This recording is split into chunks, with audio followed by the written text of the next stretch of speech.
Bienvenue à toutes et à tous, je suis Marius, j'espère que vous allez bien. Bien évidemment, je vais vous parler de Backlash les amis, et j'espère que vous êtes remis de vos émotions. Surtout ceux qui étaient présents à Lyon. Je vais vous faire un bilan du show, que ce soit niveau match ou niveau ambiance, et honnêtement, il y a pas mal de choses à dire. Figurez-vous que nous avons choqué les Américains, les potos. On a choqué tout le monde, littéralement. Et je peux dire que la France est clairement le meilleur public du monde. Non mais là, très clairement, il n'y a pas photo. On a choqué la WWE, les gars. On a choqué Hunter, on a choqué les officiels, on a choqué les superstars, et même les fans américains. Genre sur Twitter, je les voyais. Ils étaient en mode, bordel, ils sont incroyables. Si on exclut les quelques rageux dont on s'en fout, ils étaient tous comme ça, en mode, mais c'est clairement le meilleur public du monde, genre ça peut pas tout le temps être comme ça. Bah honnêtement, oui, on va prendre une sacrée douche froide à Raw. J'espère qu'ils dormiront pas, parce que les publics morts qui s'endorment et tout ça, on en voit assez hein, du côté des Américains, et j'espère que ça va le faire, mais rivaliser à côté de la France, ils ne pourront jamais. Non, mais vraiment, jamais. C'est le meilleur public du monde, je vous le dis. Genre, Porto Rico à Backlash l'année dernière, c'était incroyable aussi, hein, ils ont mis le feu. Mais là, je peux dire qu'on les a battus. Et maintenant, il est clair que la WWE reviendra en France dans le futur pour un autre PLE. Pour un Money in the Bank, je n'en sais rien. Pour un WrestleMania, sûrement pas WrestleMania 41 par contre, puisque ce sera à Las Vegas. Et ça, c'est complètement insane. Dans tous les cas, c'est clair, ils vont revenir. Hein, et quand ils reviendront, je ferai tout pour y aller. Vous pouvez pas savoir à quel point je suis deg de ne pas avoir été là-bas. Ah mais non, je suis vraiment mais profondément deg. Et je ne suis pas la seule. Ceux qui n'ont pas pu y aller étaient tout autant dégoûtés que moi. Mais vraiment, la prochaine fois, il va falloir que je me donne à fond pour le faire. Là, je pouvais pas pour des tas de raisons, le déplacement, l'argent. Mais bon, voilà, je vais tout faire pour me démerder quand ils reviendront un jour. Peut-être pas l'année prochaine, mais dans 2 ans peut-être. Je l'espère en tout cas.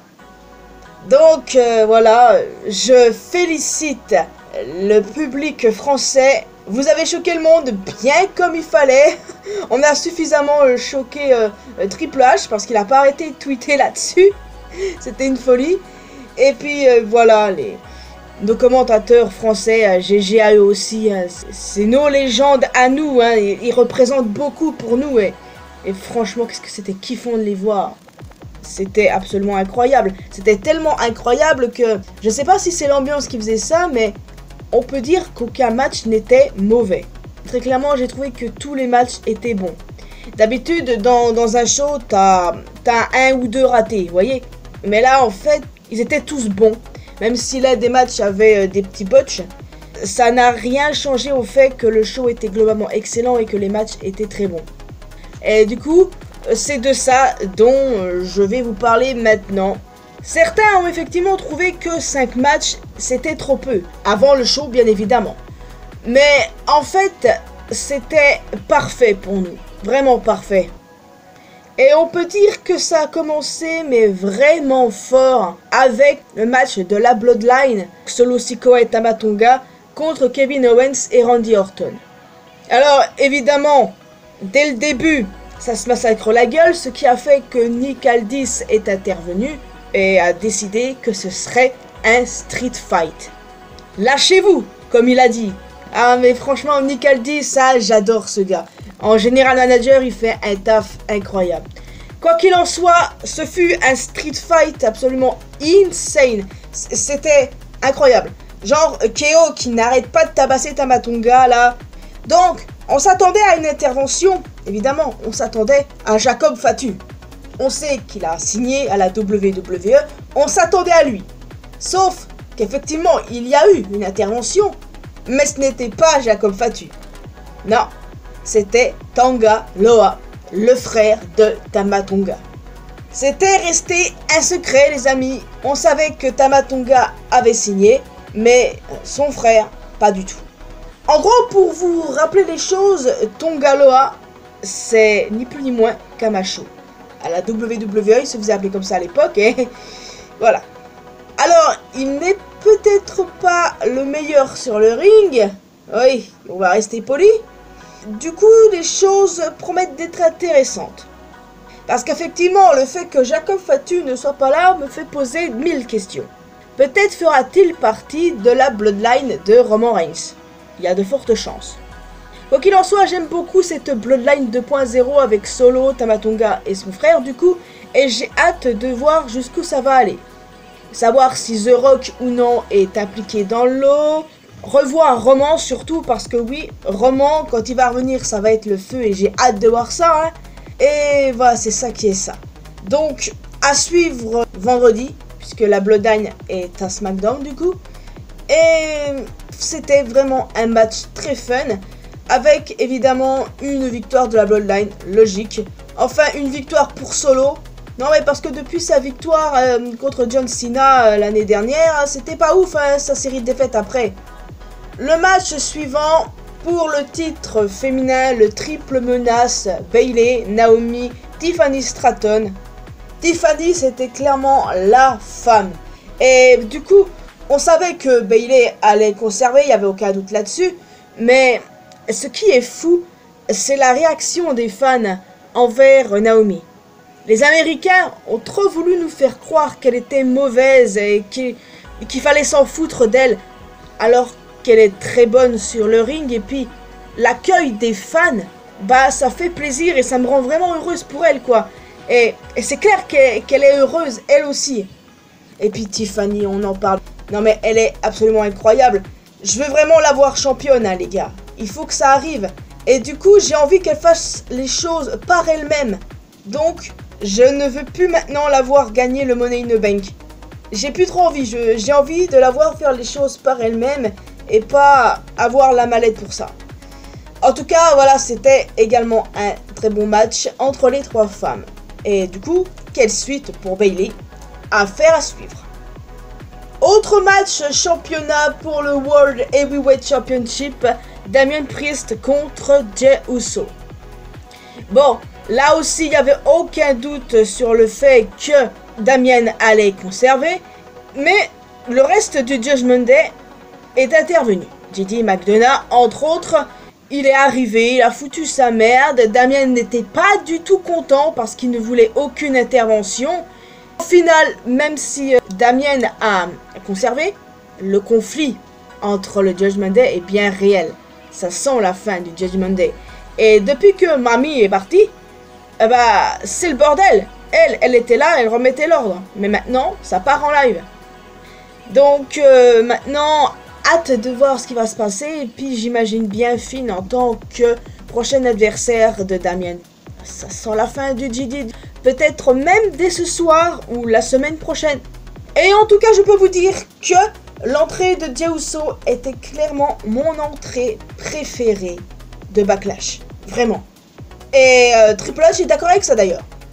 Ensuite, avant-dernier match pour les titres par équipe féminin, les Kabuki Warriors contre Bianca Belair et Jade Cargill. C'était un bon match. Alors effectivement, il y a eu un petit botch avec Kerry. Enfin, bon, c'est un petit botch qu'on pardonne. Jade a pu montrer de quoi elle était capable. Évidemment, ça fait plaisir. Et elles sont toutes les deux les nouvelles championnes par équipe.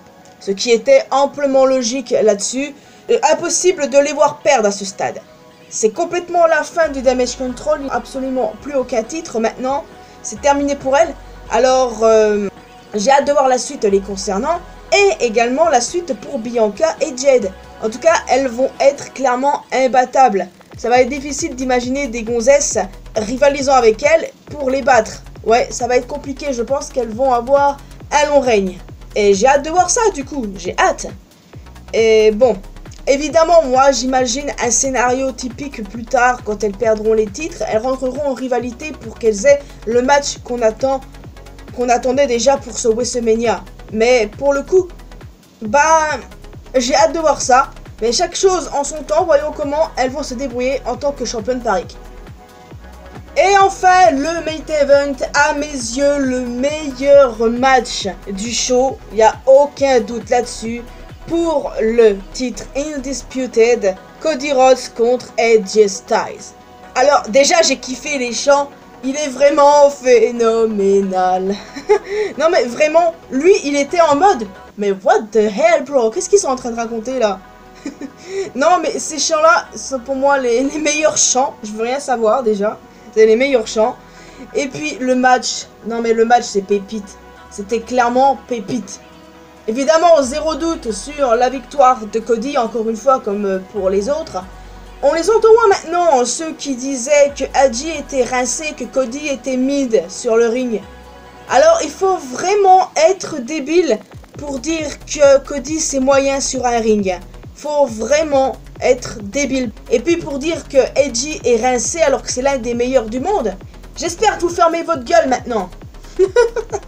Non mais sérieusement, ceux qui disaient ça, ils sont vraiment à côté de la plaque. Mais bon, voilà, ce sont surtout ceux qui ont le seum parce que Cody a battu Roman. Faut pas l'oublier ça.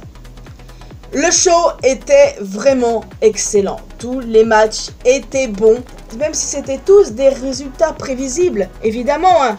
Ce qui est prévisible n'est pas mauvais. Et là, c'était pas mauvais. Et puis, en plus de ça, les fans, bah, ça rajoute un très gros plus. C'était vraiment un show incroyable. J'ai kiffé du début jusqu'à la fin. Et bah, j'ai vraiment hâte de voir où tout ça va aller dans le futur pour nous. En tout cas, c'est clair qu'on va revoir la WWE en France. Et on aura un nouveau PLE. C'est clair et net. D'ailleurs, petite note sur le code QR que nous avons eu avant le match par équipe féminin. Et du coup, selon les rumeurs d'hier, nous aurons bien un clan avec du coup Bo Dallas, Eric Rowan, Nikki Cross, Dexter Lumis et Joe Gacy. Bon, pas d'Alexa Bliss à l'horizon apparemment, mais bon, elle peut toujours rejoindre plus tard. J'ai tendance à me méfier de ce genre de rumeurs, parce que ça fait quand même beaucoup d'infos d'un coup, même si c'était ma théorie depuis un moment. Mais voilà, juste pour le fait de revoir Dexter et Nikki qu'ils en fassent enfin quelque chose, je demande que ça, moi. En tout cas, voilà, les Wyatt Six, j'en ferai peut-être une vidéo, je sais pas, peut-être la semaine prochaine, si on n'a pas d'autres infos. Et s'ils font pas leur apparition avant, de toute façon c'est clair et net qu'ils arriveront dans un PLE, ils peuvent pas arriver dans un weekly comme ça d'un coup. Après ça reste possible, mais pour marquer le coup ce serait bien un PLE. Déjà on pensait qu'ils allaient débarquer à Backlash, mais bon. Enfin bon, voilà, comme je l'ai dit, le show était excellent. Je vous félicite vraiment la France pour ça. Vous nous avez bien représenté, vous avez choqué le monde. Et on est clairement le meilleur public du monde. Et je n'ai pas peur de le dire, et je pense ne pas trop me mouiller en disant ça. En tout cas, maintenant, je vais vous laisser ici, les amis. J'espère que vous avez apprécié cette vidéo. Vous pouvez me laisser un commentaire en me donnant votre avis sur ce show, les amis. Qu'est-ce que vous en avez pensé? Quel a été votre match préféré? Votre moment préféré? Qu'avez-vous pensé du public? J'ai hâte d'avoir vos retours dans les commentaires. En plus de ça, n'hésitez pas à laisser un petit pouce bleu, ça fait toujours plaisir. Vous pouvez me retrouver sur mes réseaux sociaux, les liens sont bien évidemment dans la description. Et le plus important, abonnez-vous à cette chaîne ainsi qu'à ma chaîne principale pour qu'on puisse se retrouver dans une prochaine vidéo. Et n'oubliez pas d'activer la cloche notification. Bye bye!